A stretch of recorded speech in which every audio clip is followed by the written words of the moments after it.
Today, let's dive into some powerful strategies to beat procrastination once and for all. These methods are tried, tested, and guaranteed to shake up your habits. Some I've developed over time, others shamelessly borrowed and slightly tweaked from experts. Ready? Let's jump in. Eat the frog. Mark Twain once said, "If it's your job to eat a frog, it's best to do it first thing in the morning. And if it's your job to eat two frogs, eat the biggest one first." Sounds gross, right? But think about it. The frog represents that one daunting task you dread the most each day. By tackling it first thing, you free your mind from the stress of procrastination. Imagine waking up, knowing there's a slimy amphibian waiting for you to deal with. If you don't, it lingers in your thoughts all day, ruining your focus and peace. And worse, if you keep putting it off, tomorrow greets you with two frogs. Keep up that habit, and you're stuck with 30 frogs by the end of the month. Instead, take the plunge, eat the frog early, and spend the rest of the day in a state of relief. You'll thank yourself later. The 3-2-1 rule. This one's ridiculously simple, but hear me out. You're sitting there, avoiding an important task, like writing an essay. Instead of endlessly deliberating, you think 3-2-1, and then force yourself to start. The genius behind this method lies in its simplicity. Counting is easy. Writing an essay, not so much. But by initiating momentum with a countdown, you create a psychological bridge from indecision to action. The task feels less overwhelming once you start. Try it next time. It might seem silly, but sometimes silly works better than sophisticated. The do something principle.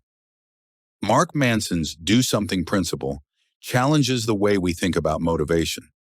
Most of us believe we need inspiration first, which sparks motivation, and only then can we act. But Manson flips that on its head. Action doesn't just follow motivation, it creates it.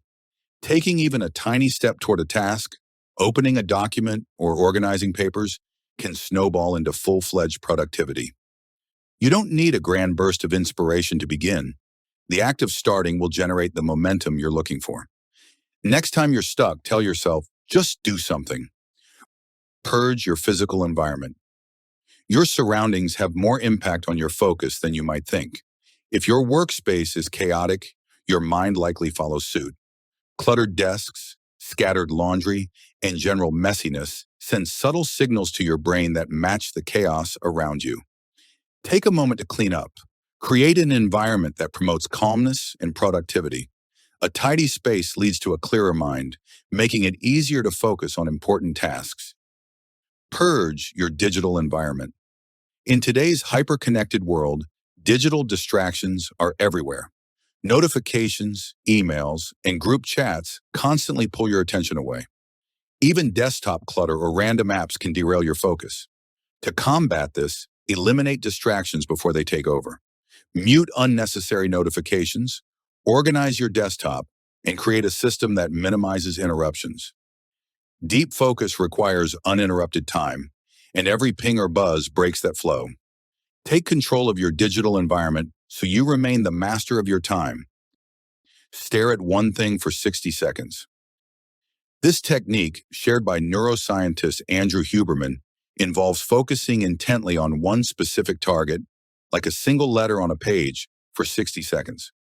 During this time, breathe deeply and don't break eye contact. This simple exercise has a profound impact on mental clarity. By grounding your focus on one visual point, your chaotic thoughts settle and your brain regains composure. This is a fantastic way to reset your focus and dive into the work you've been avoiding. Confront your distractions before working.